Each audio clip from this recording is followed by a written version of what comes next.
Welcome to the Banker Lamp. Please enjoy the video. You start by securing your data.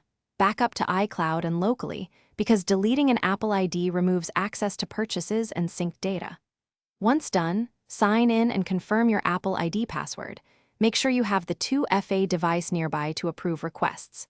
Next, review subscriptions and shared purchases to avoid unexpected charges. If Find My iPhone is on, you'll need to disable it before removal. This prevents activation lock. Now move to account management in Settings or Appleid. Apple.com. You continue by signing out on every device. Go to Settings, tap your name, then sign out. Make sure to turn off Find My before signing out because Apple requires it to proceed. If you prefer the web, sign into Appleid. Apple.com and navigate to Data and Privacy to request deletion. Alternatively, use Privacy. Apple.com to start a deletion request.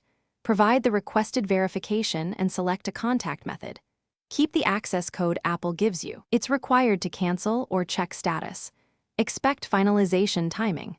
You finish by confirming the deletion request and saving Apple's access code. This is your only way to cancel or check status because deletion is irreversible.